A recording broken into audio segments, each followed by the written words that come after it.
Hi friends, எல்லாருக்கும் வணக்கம். எப்படி இருக்கீங்க? நல்லா இருக்கீங்களா? வாழ்க வளமுடன். எனக்கு என்ன டாபிக் பற்றி பேச போகிறேன்னா, சந்தேகம் அப்படிங்கிறத பற்றின டாபிக் பற்றி தான் பேச போகிறேன்.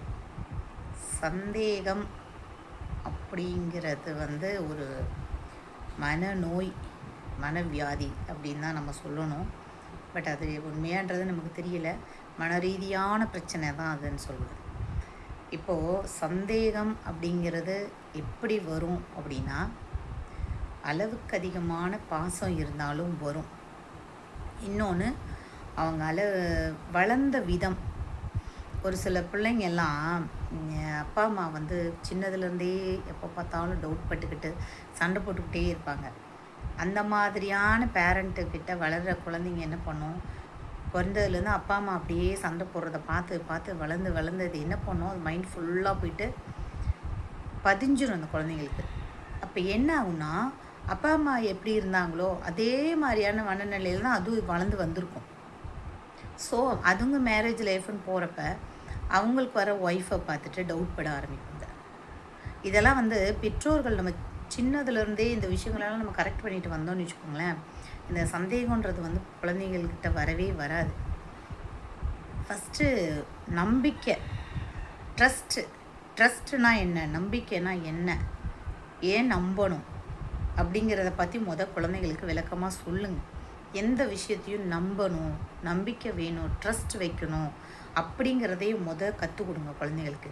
அந்த ட்ரஸ்ட்டுன்ற விஷயம் அதுங்க மனசில் பதிஞ்சிச்சுன்னா, நம்பிக்கைன்றது விஷயம் மனசில் விதைச்சிட்டோன்னு வச்சுக்கோங்களேன், கண்டிப்பாக அந்த சந்தேகம் அப்படிங்கிற விஷயம் கண்டிப்பாக மனசில் வரவே வராது.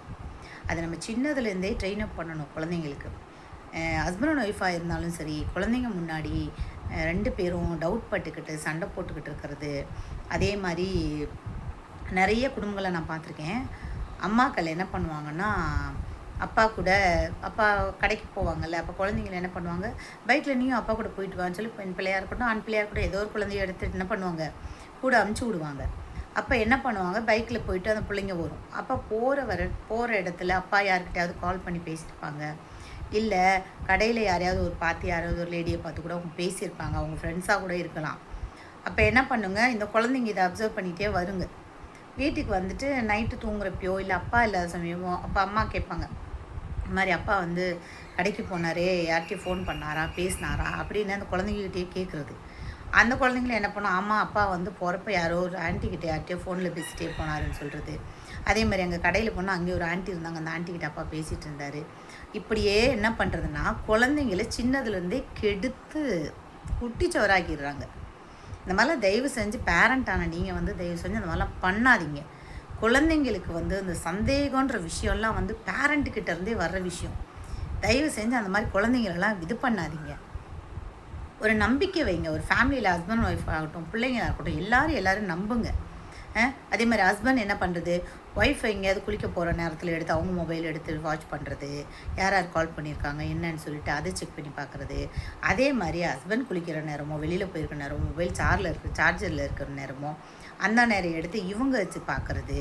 அப்புறம் மறுநாள் ஏதாவது ஒரு சண்டை பிரச்சனை வரும், அப்போ நான் உன் மொபைலில் பார்த்தா இதுன்னு சொல்லி அவங்க லேடி சொன்னாங்கன்னா, அவர் ஜென்ஸு என்ன பண்ணுவார், ஆமாம் உன்னோட மொபைல் பார்த்தா நீ ரொம்ப ஒழுங்கா அப்படின்னு சொல்லி 2 பேரும் மாறி மாறி மாறி மாறி உங்களை நீங்களே தாழ்த்திக்கிறீங்க. எதுக்கு?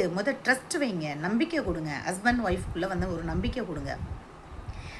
பேஸான விஷயம். ஒரு குழந்தை வளர்றது அது நல்ல ஒரு சூழ்நிலையில் வளர்ந்தா தான் இன் ஃப்யூச்சரில் அதுக்கு எந்த பிரச்சனையும் வராமல் நல்லபடியாக இருக்க முடியும். இப்போ ஹஸ்பண்ட் ஒய்ஃப் 2 பேர் டவுட் பட்டுக்கிட்டே நீங்கள் இருந்து குழந்தைகளை பெற்று வளர்த்து ஆளாக்கினா அந்த குழந்தை எப்படிங்க டவுட் படாமல் வளரும்? எல்லா விஷயத்தையும் டவுட் படும். குழந்தைங்களையும் நிறைய பேரண்ட்டை டவுட் பண்ணுறீங்க, அந்த விஷயத்தையும் ஸ்டாப் பண்ணுங்கள். குழந்தை யார்கிட்டையாவது ஃபோனில் பேசினா கூட, யார்கிட்ட பேசுகிறேன், எவர்கிட்ட பேசுகிறேன், என்ன பண்ணுறேன், ஏது பண்ணுறேன், அப்போ என்ன பண்ணுன்னா, என்ன யார் நம்ம ஃப்ரெண்ட்ஸுக்கிட்ட பேசினா கூட இப்படி டவுட் பண்ணுறாங்களேன்னு சொல்லிட்டு அது என்ன பண்ணும், ஒழிச்சு என்ன பண்ணும், நீங்கள் சொல்கிற மாதிரியே டவுட் பண்ணுற மாதிரியே வேறு யார் கூடயாவது பேச ஆரம்பிச்சிருங்க. அதுக்கு நம்ம தான் உந்து சக்தியாக இருக்கணும். பேரண்ட்டான நீங்கள் என்ன பண்ணுங்கள், ஃபஸ்ட்டு குழந்தைகளை நம்புங்க. குழந்தை பிறந்ததுலேருந்து குழந்தைக்கு நம்பிக்கையை கொடுங்க. சரியா? எந்த விஷயத்தையும் எந்த குழந்தை டவுட் பட்டே பார்க்காதது மாதிரியான ஒரு சூழ்நிலையை கொண்டுட்டு வாங்க குழந்தைங்களுக்கு. என்ன ஒரு மனநிலையில் நீங்கள் பிள்ளைங்களை வளர்க்குறீங்கன்னு தெரியல. குழந்தைங்களுக்கு வாழ்க்கை நடைமுறையை சொல்லி கொடுங்க. தயவு செஞ்சு இந்த சந்தேகன்ற வியாதியை தயவு செஞ்சு மனசில் வாங்காதீங்க யாரும். அது என்ன பண்ணுன்னா அவங்க லைஃப்பையே ஸ்பாயில் பண்ணும். உங்களுடைய லைஃப் கெட்டு போகிறது பத்தாதுன்னு உங்களுடைய அடுத்த தலைமுறையும் சேர்த்து நீங்கள் கெடுக்குறீங்க.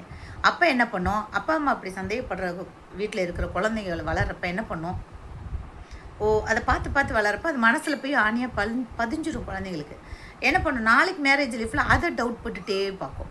அப்போ அவங்களுக்கு வர ஜென்ரேஷன் என்ன பண்ணும், அப்போ அவங்க அப்பா அம்மா இப்படி இருக்காங்கன்றப்ப அதை அடுத்த ஜென்ரேஷனுக்கு நம்ம அடுத்த ஜென்ரேஷனுக்கு என்னத்தை கொண்டுட்டு போக போகிறோம். நல்ல விஷயங்களை கொண்டுட்டு போங்க. குழந்தைங்களுக்கு நல்லது கெட்டதுகளை சொல்லி கொடுங்க. சந்தேகப்படாதீங்க, யாரையுமே சந்தேகப்படாதீங்க. எண்ணம் தான் செயலாக வரும். உங்கள் எண்ணத்தில் சந்தேகப்பட்டு நீங்கள் இப்படி தான் நினச்சிங்கன்னா அது அப்படியே மாறிடும். ஸோ தயவு செஞ்சு இந்த டவுட் படுற விஷயத்த விட்டுருங்க. ஒரு விஷயம் டவுட்டாக இருந்தால் கூட கூப்பிட்டு நேராக கேளுங்க. என்னப்பா எனக்கு இப்படி இருக்குது, இது எனக்கு பிடிக்கல, இது நீ பண்ணாத அப்படின்னு டைரெக்டாக பேசுங்க. மனசு விட்டு பேசுங்க. யார்கிட்ட பேச போகிறீங்க, உங்கள் ஒய்ஃப் கிட்ட உங்கள் கணவர்கிட்ட தானே பேச போகிறீங்க, உங்கள் குழந்தைங்கிட்ட பேச போகிறீங்க. இதில் என்ன இருக்குது, தாராளமாக மனசு விட்டு பேசுங்க. நிறைய விஷயங்கள் இந்த மாதிரி குடும்பத்தில் நம்ம விட்டு மனசு விட்டு பேசாதனால தான் அந்த மாதிரியான ஃபேமிலியில் ஹஸ்பண்ட் இன்னொரு ஒய்ஃபை தேடி போகிறாங்க, ஒய்ஃப் இன்னொரு ஹஸ்பண்டை தேடி போகிறாங்க. இந்த மாதிரி விஷயங்கள்லாம் நடக்குது. தயவு செஞ்சு ஹஸ்பண்ட் அண்ட் ஒய்ஃப்குள்ளே நல்ல ஒரு புரிதல் வச்சுக்கோங்க. மனசு விட்டு பேசுங்க. சந்தேகன்ற வியாதியை மனசில் வாங்கிட்டு அடுத்த ஜென்ரேஷனுக்கும் அந்த சந்தேகன்ற வியாதியை அனுப்பிச்சி விடாதீங்க. வேண்டாம். வர்ற தலைமுறையாவது ஒரு ஃப்ரெண்ட்லியான ஒரு மூமெண்ட்டில் வளர்கிற மாதிரி குழந்தைங்களை கொண்டுட்டு வாங்க. நல்ல ஒரு பழக்க வழக்கங்களை கற்றுக் கொடுங்க. நல்ல விஷயங்களையே பேசுங்க வீட்டில். எப்போ பார்த்தாலும் டவுட் பட்டு அந்த குழந்தைங்க லைஃப்பையும் ஸ்பாயில் பண்ணி உங்களுடைய வாழ்க்கையும் ஸ்பாயில் பண்ணி என்ன அழிய கட்டிட்டு போகிறீங்க. இருக்கிற கொஞ்ச காலமாவது இந்த சந்தேகன்றதை தயவு செஞ்சு குழந்தைங்க மனசில் விதைக்காதீங்க. சின்னதுலேருந்தே குழந்தைகளை அப்பா யார் கூட பேசுகிறாரு, அம்மா எங்கே போனாங்க, அம்மா யார் கூட பேசுகிறாங்க, நைட்டில் ஃபோன் பண்ணுறாங்க. இதனால் எவ்வளோ நியூஸ்லேயே நம்ம பார்க்குறோம். ஹஸ்பண்ட் ஒய்ஃபை கொலை பண்ணுறாங்க, ஒய்ஃப் ஹஸ்பண்டை கொலை பண்ணுறாங்க, டவுட் பட்டு அப்படின்லாம் பார்க்குறோம். கடைசியில் அதில் பார்த்தா ஒன்றுமே கூட இல்லாமல் இருக்கும். எதுக்கு இந்த மாதிரிலாம் பண்ணணும் சொல்லுங்கள். இப்படியெல்லாம் வேண்டாம். குழந்தைகளுக்கு நல்ல விஷயங்களை கற்றுக் கொடுங்க. சந்தேகன்ற வியாதியை தயவு செஞ்சு குழந்தைங்க மனசில் திணிக்காதீங்க. அடுத்த தலைமுறைக்கு நல்ல விஷயங்களை கொண்டு போங்க. நீங்களும் நல்லா இருங்க, அடுத்த தலைமுறையும் நல்லபடியாக வாழ வைங்க. மீண்டும் இன்னொரு லைவ் சந்திப்போம். நன்றி, வணக்கம்.